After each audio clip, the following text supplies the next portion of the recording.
Shalom, Bapak Ibu yang dikasih Tuhan. Shalom. Shalom, shalom. Ya, selamat malam Bapak Ibu yang hadir dalam Zoom meeting malam hari ini. Dan juga teman-teman yang dengan setia mengikuti dan mendengarkannya lewat live streaming melalui Facebook atau melalui YouTube. Selamat malam. Jumpa lagi bersama saya, Stefanus Liwijaya, dalam renungan-renungan arti kehadiran Tuhan. Kiranya damai sejahtera dan sukacita dari Allah Bapa, Tuhan Yesus, dan Roh Kudus selalu beserta dengan Bapak Ibu dari sekarang dan sampai selama-lamanya. Bapak Ibu, ini adalah satu kasih karunia yang Tuhan berikan kepada saya. Untuk saya boleh menyampaikan pesan Tuhan, apa yang menjadi isi hati Tuhan. Kebenaran firman Tuhan buat Bapak Ibu, saudara semuanya. Dan ini juga yang menjadi kerinduan saya. Itu boleh menjadi berkat bagi Bapak Ibu dan semua orang yang mendengarkannya. Bapak Ibu, kita hidup sekarang ini karena anugerah Tuhan, amin. Kita hidup sekarang karena kasih Tuhan, amin. Dan Tuhanlah yang menjadi sumber kehidupan kita. Dia yang telah menciptakan Bapak Ibu Saudara dan saya untuk menjadi penyembah-penyembahnya. Untuk menjadi penyembah Tuhan. Mari Bapak Ibu, mari kita bawa hidup ini hanya untuk menyembah Dia. Dan kita persembahkan hidup ini.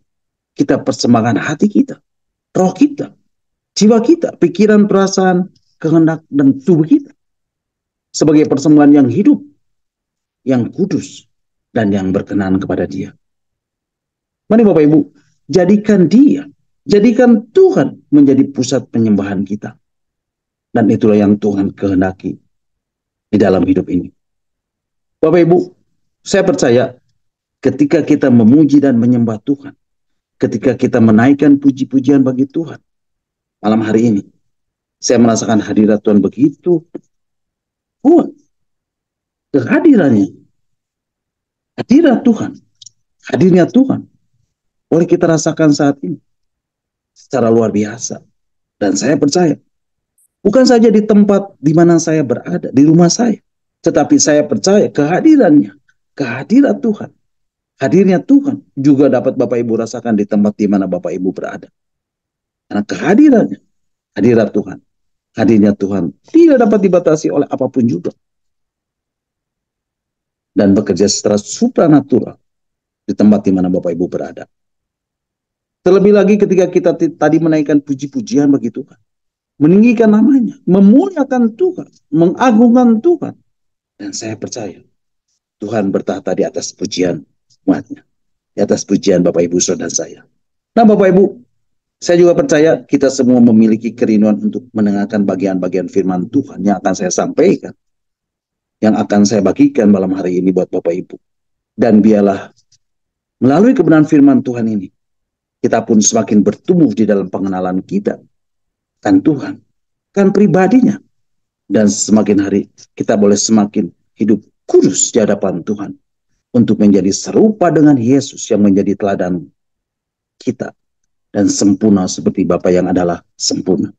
Nah Bapak Ibu, malam hari ini kita akan kembali melanjutkan dan merenungkan tentang arti kehadiran Tuhan bagian yang ke-128.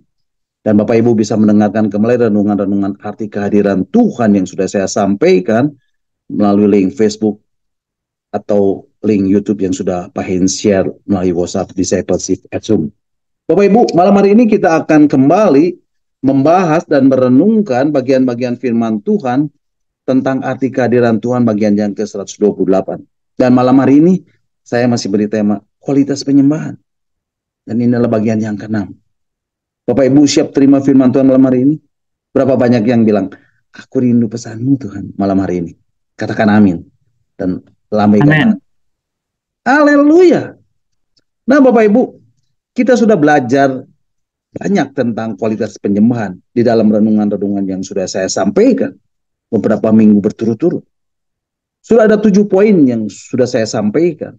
Dan malam hari ini kita masih di poin yang ke-7 dari kualitas penyembahan ini Bapak Ibu. Yang ke-7, kualitas penyembahan yang ke-7 adalah Bapak Ibu harus hidup semakin kudus di hadapan Tuhan. Nah Bapak Ibu, kenapa manusia berharga di mata Tuhan? Karena sesuatu yang paling berharga dari Tuhan, Dia taruh di hidup kita. Apa yang paling berharga itu Bapak Ibu? Kemuliaannya. Ya, kemuliaannya. Itulah yang paling berharga dari Tuhan.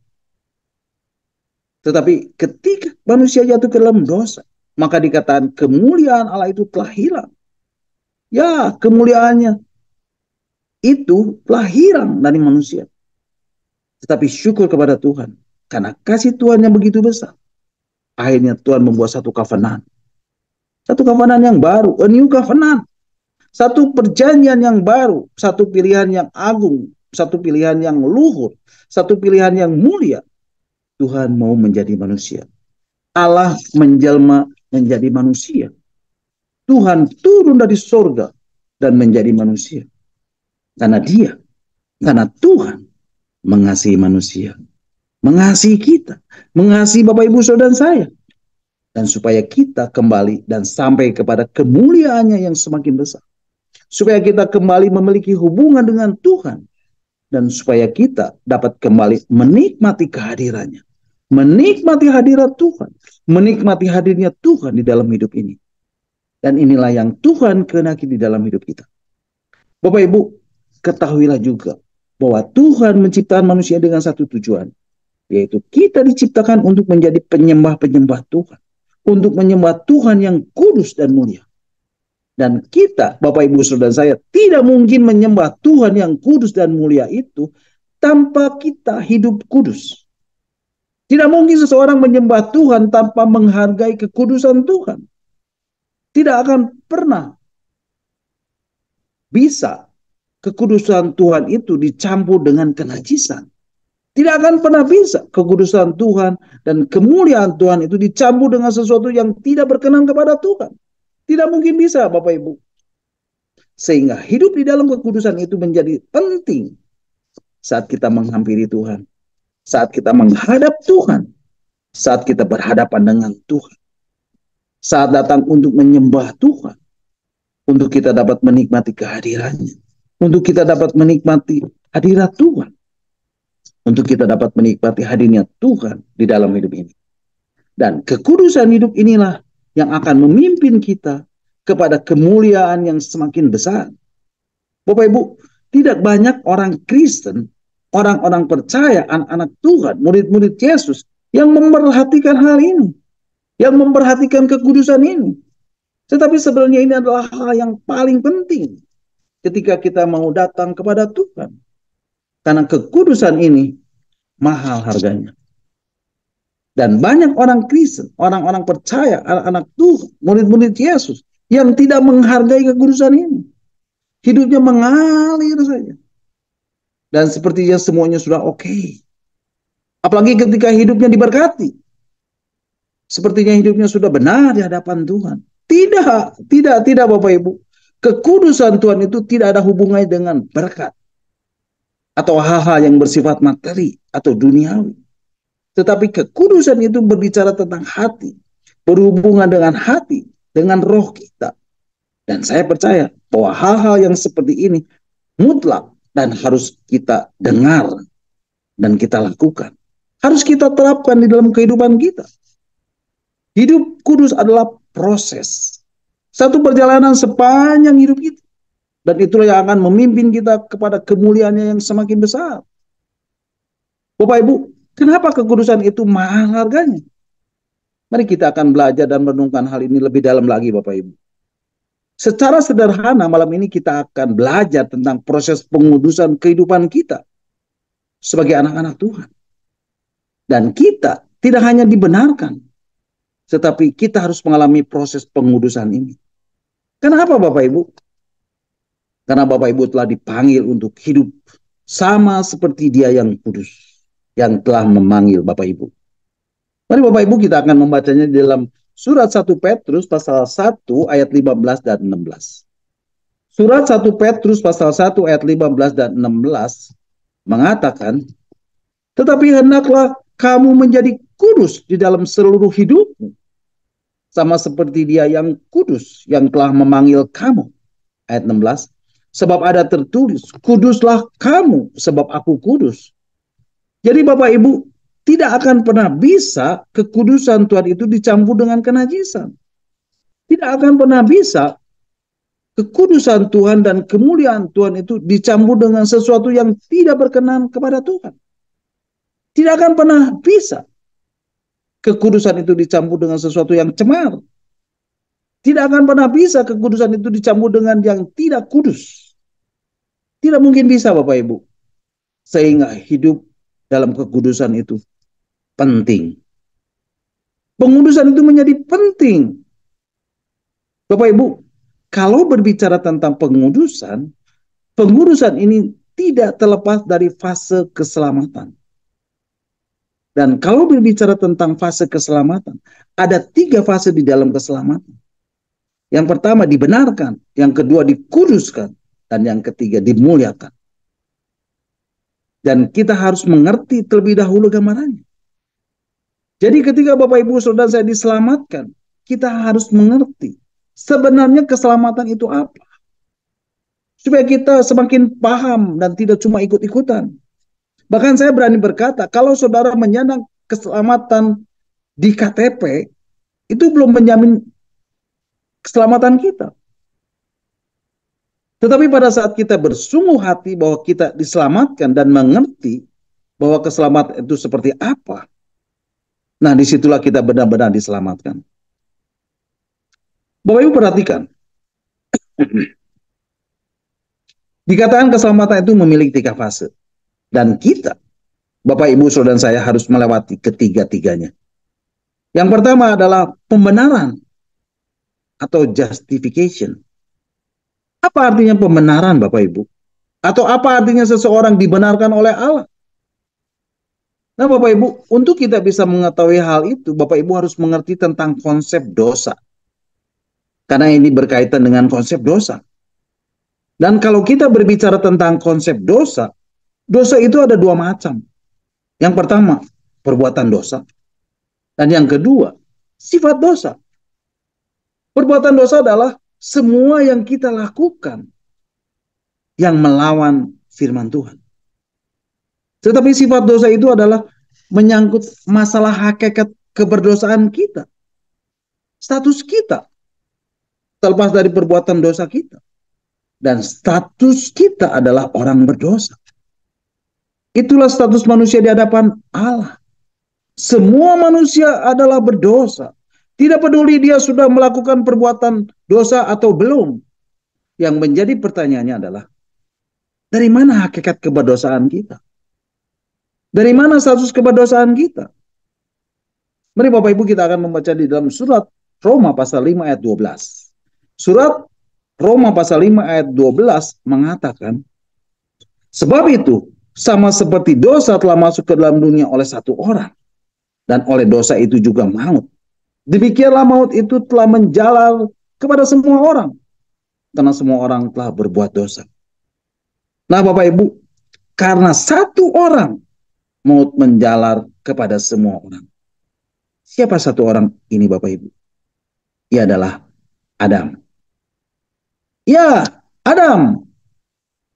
Kemudian di dalam surat Roma pasal 5 ayat 18 dan 19 mengatakan, sebab itu sama seperti oleh satu pelanggaran, semua orang beroleh penghukuman. Demikian pula oleh satu perbuatan kebenaran, semua orang beroleh pembenaran untuk hidup.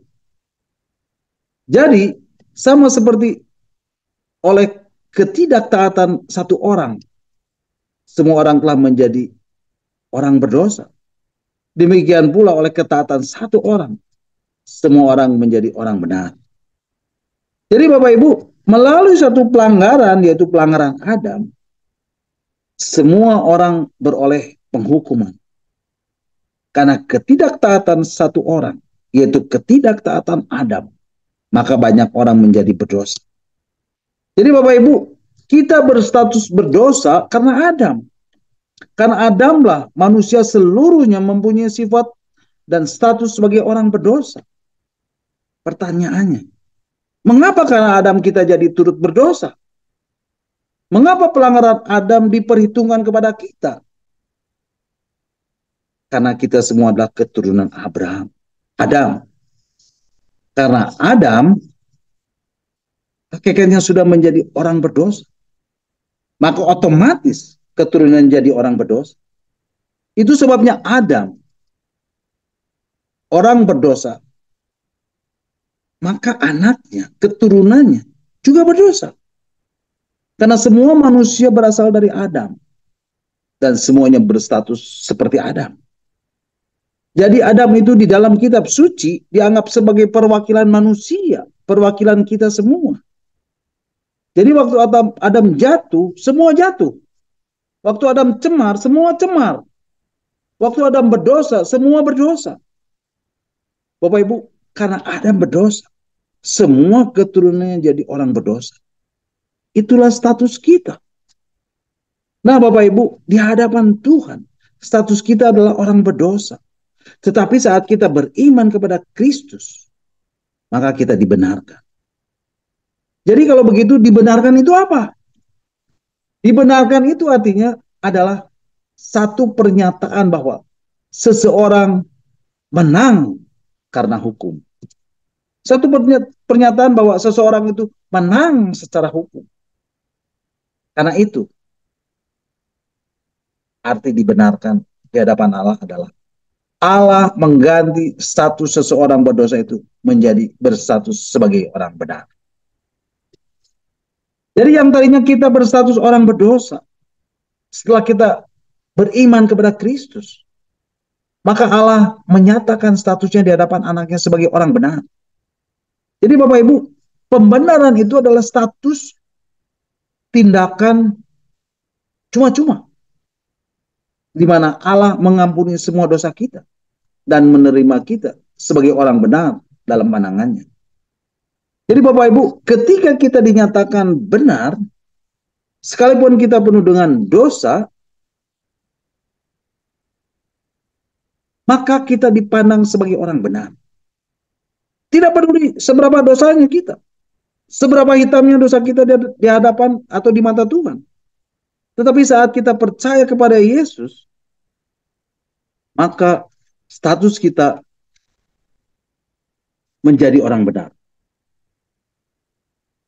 Allah langsung melihat kita sebagai orang benar. Biarpun masih berdosa.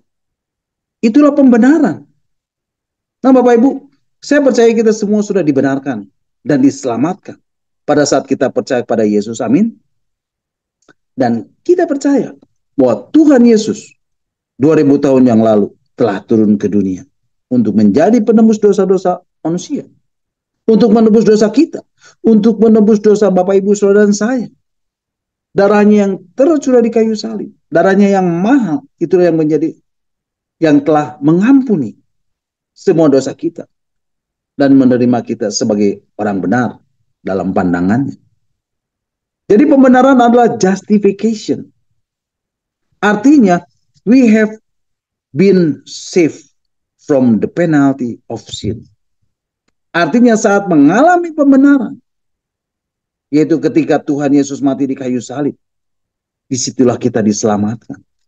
Disitulah saatnya Tuhan menyelamatkan kita dari penalty of sin, dari hukuman atas dosa. Karena firman Tuhan berkata di dalam surat Roma pasal 6 ayat yang ke-23. Mari Bapak Ibu kita akan membacanya. Di dalam surat Roma pasal 6 ayat 23.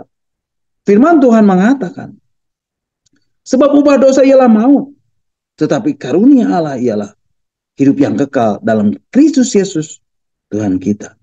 Artinya, barang siapa berdosa, pasti mendapat maut.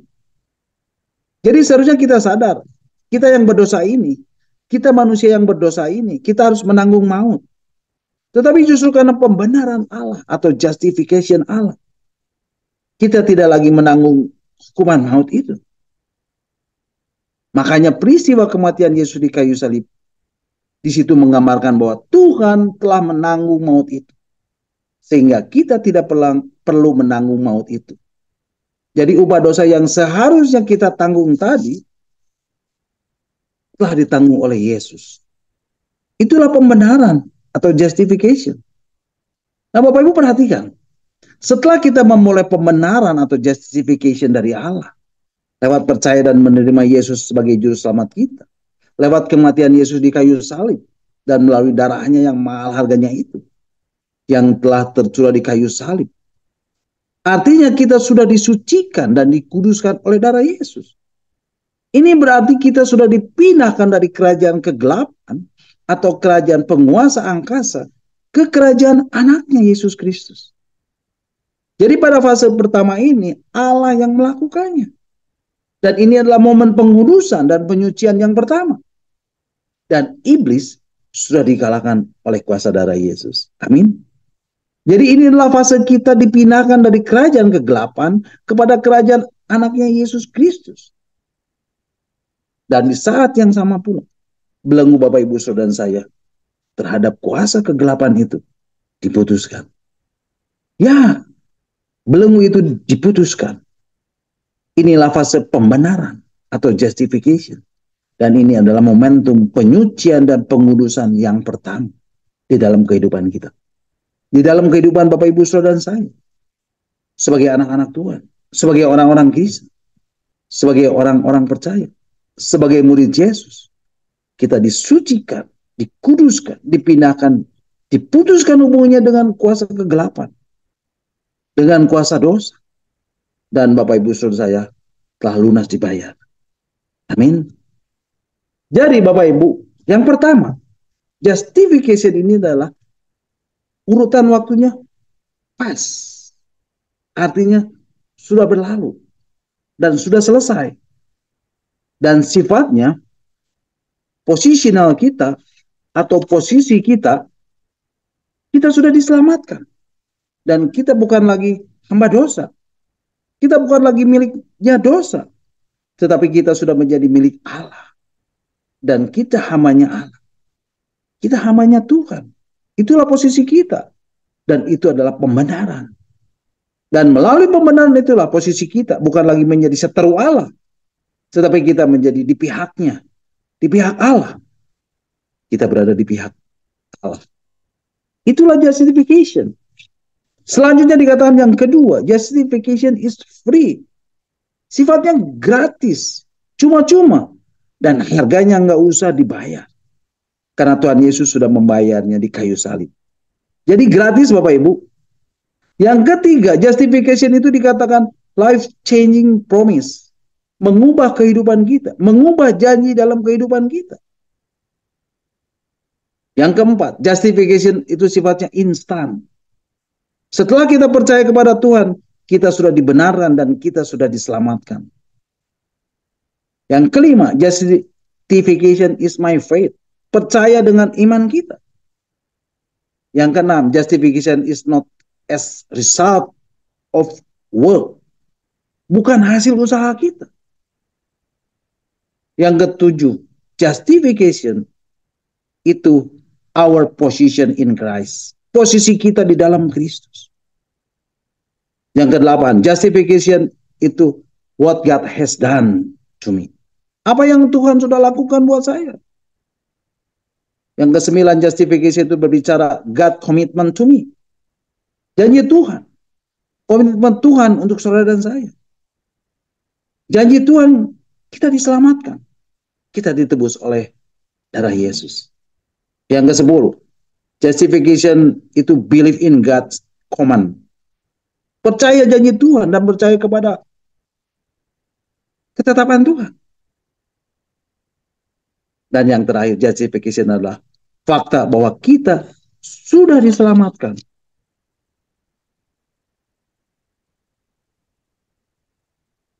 Yang ke-12, justification adalah gambaran kita, posisi kita di dalam kekristenan. Inilah fase pembenaran atau justification. Dan Bapak Ibu harus memahaminya dengan benar. Dan mengerti dengan benar tentang pembenaran ini. Yang kedua adalah pengudusan atau sanctification. Apa itu pengudusan atau sanctification? Bapak Ibu, ketika tadi Bapak Ibu saudara saya sudah dibenarkan, sudah mengalami pembenaran dari Allah, sudah mengalami justification dari Allah, ternyata keselamatan itu baru awal. Dan kita tidak lagi menanggung hukuman atas dosa kita. Dan kita telah lunas dibayar. Tetapi itu baru awal. Dan kita harus masuk ke fase berikutnya, yaitu fase kedua. Yaitu fase pengkudusan atau sanctification. We are saved by the power of sin. Nah, di sini secara singkatnya bahwa pengudusan atau sanctification itu adalah proses penyelamatan dari dosa. Jadi ternyata ini menjelaskan mengapa kita, Bapak Ibu Saudara saya, walau sudah diselamatkan oleh pengorbanan Tuhan Yesus di kayu salib, kita masih berdosa. Kadang kita masih jatuh dalam dosa. Kenapa Bapak Ibu? Karena dosa ternyata masih punya power. Karena dosa ternyata masih punya kuasa. Dan itu yang harus kita patahkan. Kuasa itu yang harus kita hilangkan. Karena kita telah memiliki jejak rekam kehidupan yang lama. Yang sulit untuk dihapus. Karena kita telah dibangun dan pernah mengalami bangunan yang lama di dalam hidup ini. Dan itu yang harus kita patahkan. Kuasa itu yang harus kita hilangkan. Supaya keselamatan itu menjadi utuh. Dan tentunya kita butuh bantuan. Kita butuh pertolongan. Bantuan dan pertolongan dari siapa Bapak Ibu? Perlu bantuan dan pertolongan dari Roh Kudus. Perlu bantuan dan pertolongan dari Tuhan. Amin. Dan ini semua sudah Tuhan berikan kepada kita. Ketika kita percaya dan menerima Yesus sebagai juru selamat kita. Kita sudah diberterai oleh Roh Kudus. Tadi Bapak Ibu kita akan membacanya di dalam surat Efesus pasal yang pertama ayat yang ke-13 dan ke-14. Surat Efesus pasal pertama ayat 13 dan 14 mengatakan, di dalam Dia kamu juga. Karena kamu telah mendengar firman kebenaran yaitu Injil keselamatanmu. Di dalam Dia kamu juga. Ketika kamu percaya, dimeteraikan dengan Roh Kudus yang dijanjikannya itu. Ayat 14, dan Roh Kudus itu adalah jaminan bagian kita sampai kita memperoleh seluruhnya, yaitu penebusan yang menjadikan kita milik Allah untuk memuji kemuliaan-Nya. Bapak Ibu, dikatakan sampai kita memperoleh seluruhnya. Artinya apa Bapak Ibu? Artinya sampai kita memiliki keselamatan itu secara utuh. Yaitu penebusan yang menjadikan kita milik Allah. Jadi setelah kita memperoleh pembenaran atau justification dari Allah. Lewat percaya dan menerima Yesus sebagai juru selamat. Lewat kematian Yesus di kayu salib.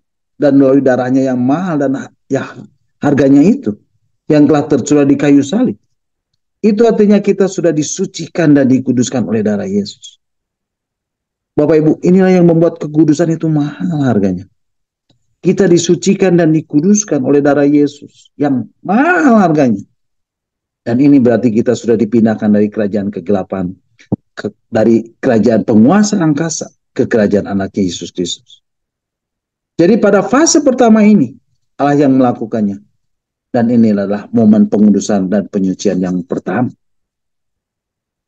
Dan iblis sudah dikalahkan oleh kuasa darah Yesus. Amin. Jadi inilah fase kita dipindahkan dari kerajaan kegelapan kepada kerajaan anaknya. Yaitu Yesus Kristus. Dan di saat yang sama pula, belenggu Bapak Ibu, saudara dan saya, terhadap kuasa kegelapan diputuskan. Ya, belenggunya diputuskan. Inilah fase pembenaran atau justification. Dan inilah momen penyucian dan pengudusan di dalam roh. Dan yang pertama, dalam kehidupan kita, dalam kehidupan Bapak, Ibu, Saudara saya, sebagai anak-anak Tuhan, sebagai orang-orang Kristen, sebagai orang-orang percaya, sebagai murid-murid Yesus, kita disucikan, dikuduskan, dipindahkan, diputuskan hubungannya dengan kuasa kegelapan, dengan kuasa dosa. Dan Bapak, Ibu, Saudara saya, telah lunas dibayar. Amin.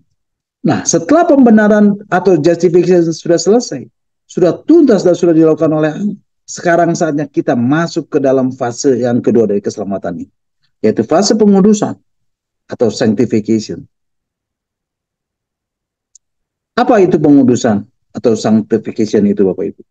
Fase pengudusan ini adalah proses pengudusan, dan ini adalah proses setiap hari sepanjang hidup kita, dan inilah yang sering kita kerjakan, dan inilah yang sedang kita kerjakan selama kita hidup di dunia ini. Bapak Ibu, fase keselamatan inilah yang harus kita kerjakan. Yaitu apa, Bapak Ibu? Yaitu kita harus menguduskan diri kita, menguduskan jiwa kita, menguduskan diri kita dari pikiran, perasaan, dan kehendak kita. Yaitu dengan bantuan dari Roh Kudus, dengan pertolongan dari Roh Kudus. Tetapi Bapak Ibu, hati-hati. Ada banyak orang Kristen, orang-orang percaya, anak-anak Tuhan, murid-murid Yesus, yang menjadikan keselamatan itu cukup dengan hanya menerima Yesus sebagai juru selamat. Dan semuanya dianggap sudah beres. Karena semuanya sudah ditebus oleh Yesus di atas kayu salib. Dan tidak lagi melakukan fase keselamatan yang kedua ini, yaitu pengudusan. Tidak lagi melakukan proses pengudusan ini selama hidup di dunia ini. Padahal kehidupan yang kudus yang seharusnya menjadi harga mati, yang mutlak, yang absolut, dan tidak ada toleransi, itu harus kita lakukan. Mengapa hal ini jarang diperkarakan di dalam hidup ini? Padahal ini sesuatu yang sangat penting. Karena tidak ada orang yang dapat datang kepada Allah, yang dapat melihat Allah tanpa kekudusan. Sebab Allah itu kudus. Tetapi Bapak Ibu, yang sebenarnya yang harus kita mengerti, yang harus kita pahami, dan yang harus kita lakukan adalah bahwa kesucian dan kekudusan itu adalah suatu proses. Ya, proses sepanjang hidup. Dan ini yang menjadi masalahnya. Ketika kita hidup dengan pengertian yang salah tentang keselamatan ini, dan hidup dengan dimensi perspektif yang tidak tepat tentang keselamatan ini, maka kita akan hidup dalam satu keadaan di mana kita tidak melihat lagi kekudusan itu menjadi hal yang penting. Tetapi yang seharusnya adalah, atau syarat utama masuk ke tahta hadirat Tuhan adalah, karena Allah itu kudus, maka kita haruslah hidup kudus. Dan ini menjadi hal yang penting. Bapak Ibu, ketika kita memiliki pola pikir yang berbeda tentang keselamatan, dan seolah-olah semuanya sudah selesai karena sudah ditebus, sehingga kita tidak perlu lagi melakukan apa-apa, dan kita tidak perlu lagi mengambil bagian dalam keselamatan ini. Hati-hati Bapak Ibu, ini ada jalan yang salah. Ajaran yang salah, yang menjadikan orang-orang Kristen, orang-orang percaya, anak-anak Tuhan, murid-murid Yesus, tidak melakukan apa-apa, dan tidak mengerjakan keselamatan itu dengan takut dan gentar. Dan kehidupan yang seperti ini, yang membuat orang-orang Kristen, orang-orang percaya, anak-anak Tuhan, murid-murid Yesus, menjadi tidak bertumbuh di dalam iman dan pengenalan tentang Allah, dan hidupnya hanya sebagai bayi rohani. Jadi Bapak Ibu, tidak cukup hanya dengan diselamatkan dan dibenarkan, kemudian menerima pembenaran atau justification, tetapi ternyata keselamatan itu ada 3 dikatakan. Tidak cukup kita hanya dibebaskan dari hukuman dosa, tetapi kita pun harus dibebaskan dari kuasa dosa, yaitu melalui proses pengudusan setiap hari sepanjang hidup ini. Jadi Bapak Ibu, inilah yang menjadi konsepnya, yaitu pengudusan atau sanctification ini berbicara tentang saat ini. Dan ini sedang kita kerjakan sekarang. Dan sifatnya apa Bapak Ibu? Sifatnya progresif. Artinya apa Bapak Ibu? Artinya terus bertambah, dan terus bertambah. Progresif. Prosesnya berjalan bukan secara lurus, tetapi progresif dan terus bertambah. Dan kita semakin hari semakin dikuduskan and becoming like Christ. Jadi fokusnya pengudusan ini adalah menjadi serupa dengan Kristus. Dan itulah yang harus dan sedang kita kerjakan setiap hari. Seperti firman Tuhan mengatakan di dalam 2 Korintus pasal 3 ayat 18b. Mari Bapak Ibu kita akan membacanya. Surat 2 Korintus pasal 3 ayat 18b, firman Tuhan mengatakan, dan karena kemuliaan itu datangnya dari Tuhan yang adalah roh, maka kita diubah menjadi serupa dengan gambar dalam kemuliaan yang semakin besar. Bapak Ibu, inilah yang harus kita kerjakan setiap hari. Inilah yang harus kita perjuangkan setiap hari, sepanjang hidup ini. Yaitu supaya kita diubahkan dan menjadi serupa dengan gambarnya. Dalam kemuliaan yang semakin besar. Jadi Bapak Ibu,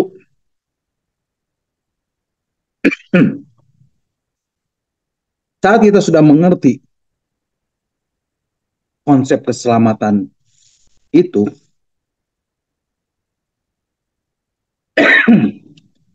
saat kita mengerti bahwa mengapa kita harus berdoa, mengapa kita harus membaca firman Tuhan, kenapa kita harus hidup baik, kenapa kita harus mengasihi sesama kita, bahkan mengasihi musuh kita, dan seterusnya, dan seterusnya, dan seterusnya. Semua yang kita lakukan ini adalah sebuah proses pengudusan atau sanctification. Dan ini harus terus kita kerjakan. Ini harus menjadi peringatan buat kita bahwa kita hidup di dunia ini adalah untuk proses ini, yaitu menjadi seperti Yesus.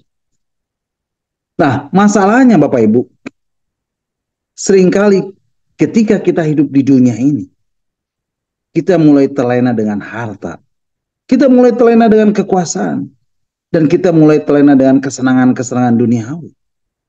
Seringkali akhirnya kita lupa bahwa hidup kita di dunia ini adalah proses pengudusan. Makanya nggak heran banyak orang-orang akhirnya jatuh dalam dosa. Banyak orang akhirnya binasa karena dosa.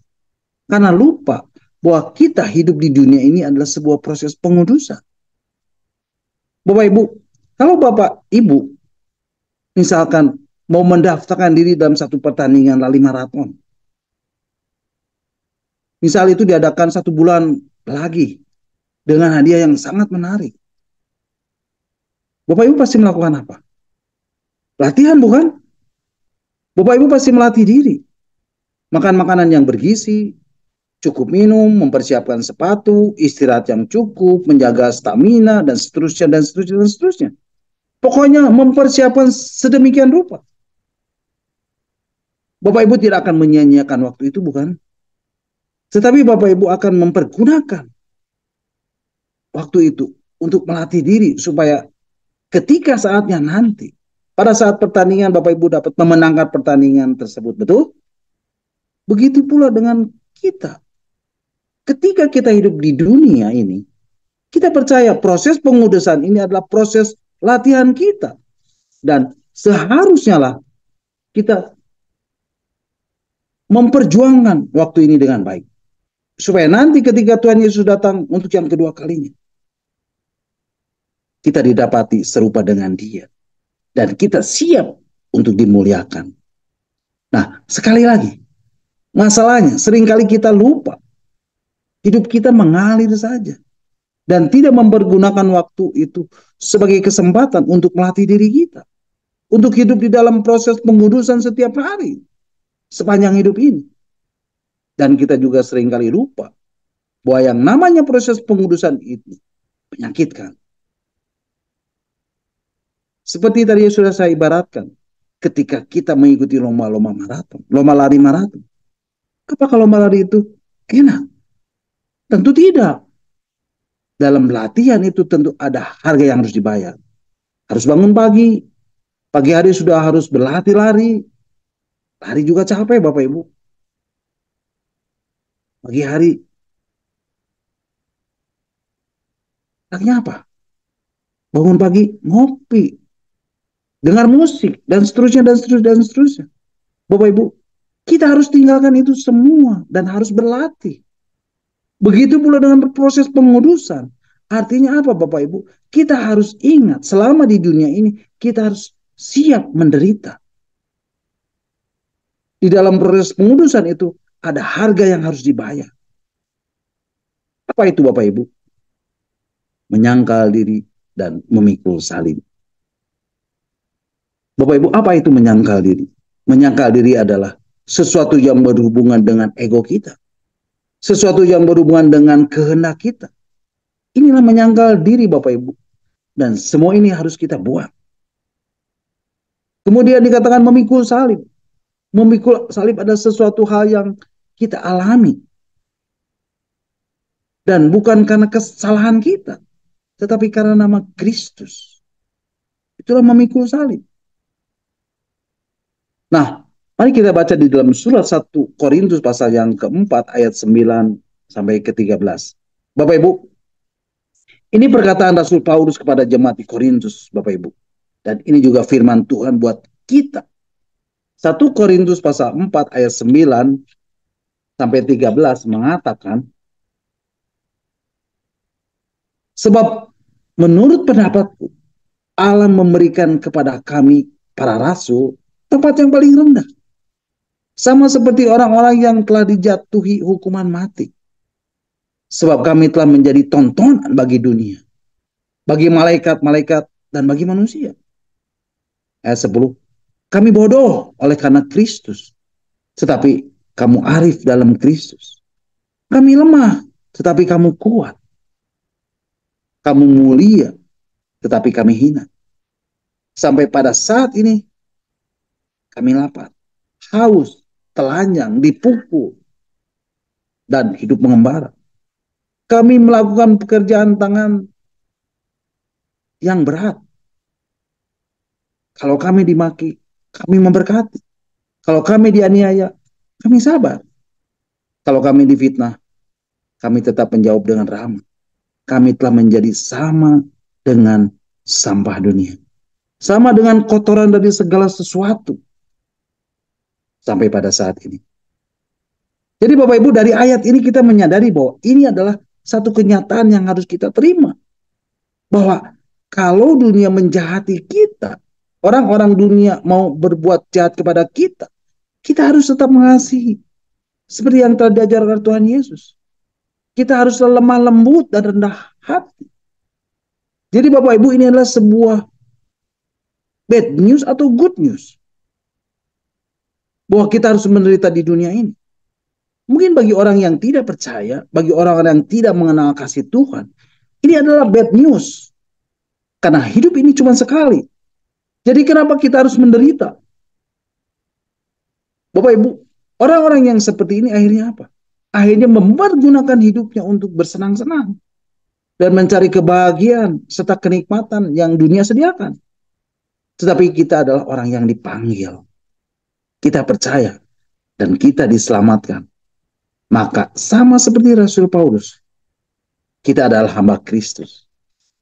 Kita mengikut Kristus. Dan kita percaya bahwa inilah salib Kristus yang harus kita pikul. Kita siap kalaupun kita harus menderita. Amin Bapak Ibu. Bapak Ibu, ini bukan firman Tuhan yang enak didengar oleh telinga. Tetapi kebenaran firman Tuhan ini harus tetap disampaikan. Dan kita percaya ini adalah proses pengudusan. Seperti sebuah bejana. Bejana itu awalnya dari tanah liat. Yang harus dipukul-pukul sedemikian rupa. Yang harus dibentuk oleh tangan penciptanya. Supaya akhirnya menjadi bejana yang bagus. Dan menjadi bejana yang berfungsi dengan baik. Begitu pula dengan kita. Kita ini dari tanah liat.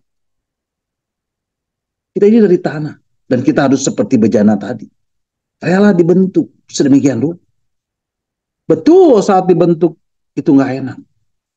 Ada sakit yang harus kita alami. Tetapi itu adalah satu proses.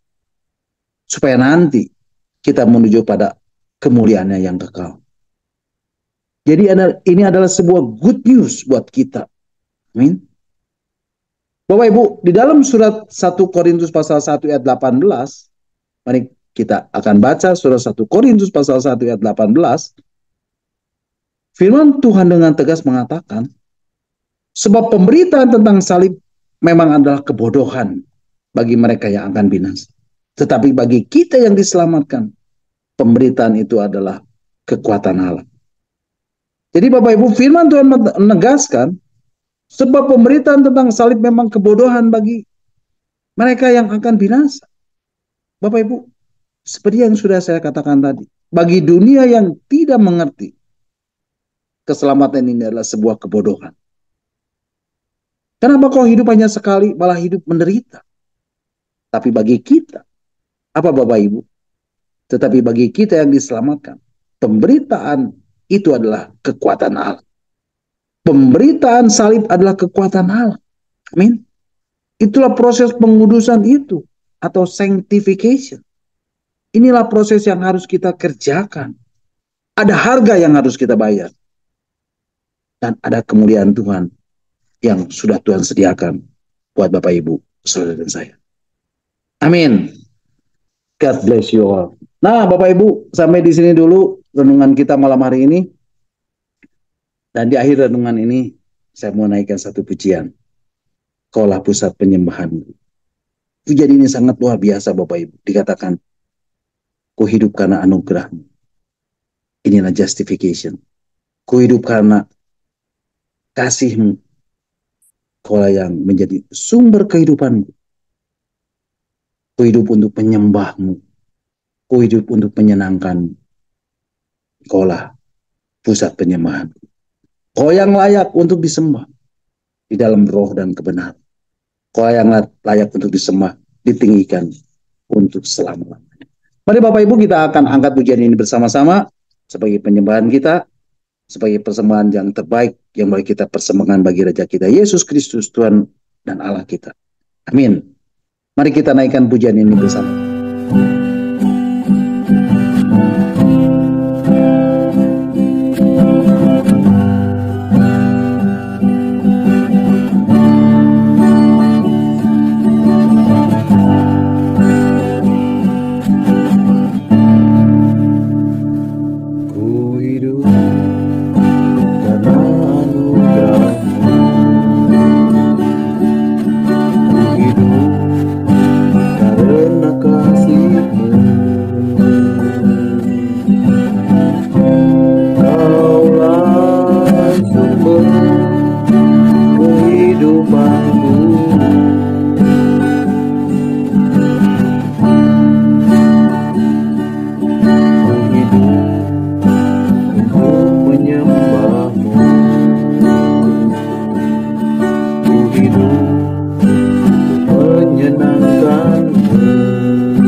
penyembahku,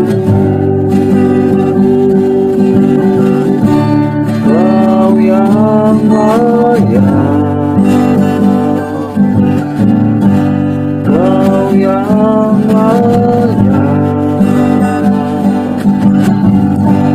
Kau layak disembah di dalam roh dan kebenaran. Kau yang layak, Kau yang layak,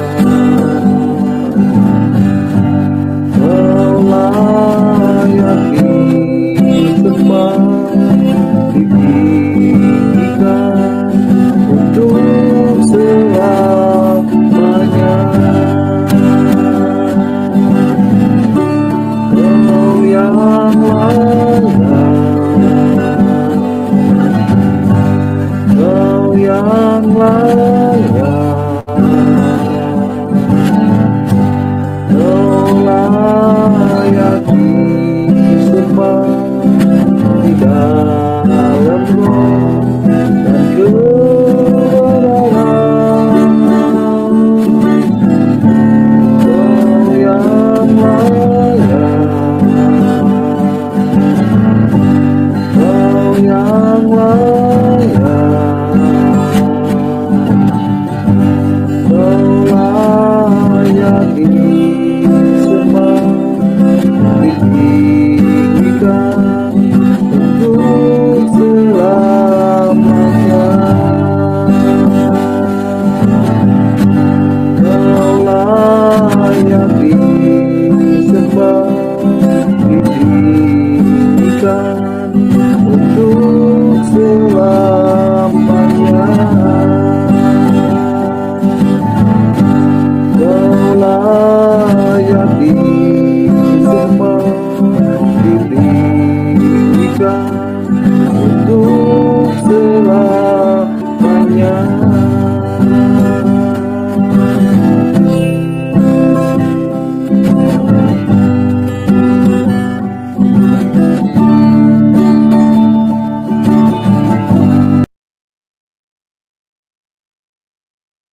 Amin. Haleluya. Terpujilah Tuhan. Segala kemuliaan hanya bagi Tuhan. Nah, Bapak Ibu, sampai di sini dulu renungan kita malam hari ini. Dan saya percaya setiap firman Tuhan, setiap kebenaran ini akan mengubah hidup Bapak Ibu, Saudara dan saya. Dia adalah firman yang hidup, dia adalah firman yang kuat, dia adalah firman yang tajam, yang menembus setiap dimensi. Apapun, sekalipun, walaupun bagaimanapun itu Bapak Ibu, Saudara dan saya. Dan percayalah, ketika Bapak Ibu hidup dan mencari kerajaan Allah dan kebenarannya, maka semuanya akan ditambahkan kepadamu. Amin. God bless you all. Nah, silakan Bapak Ibu, kalau ada yang mau menambahkan atau ada yang mau bertanya, nanti Pak Heinz dan Pastor Lepri yang akan menjawabnya. Amin. Puji Tuhan.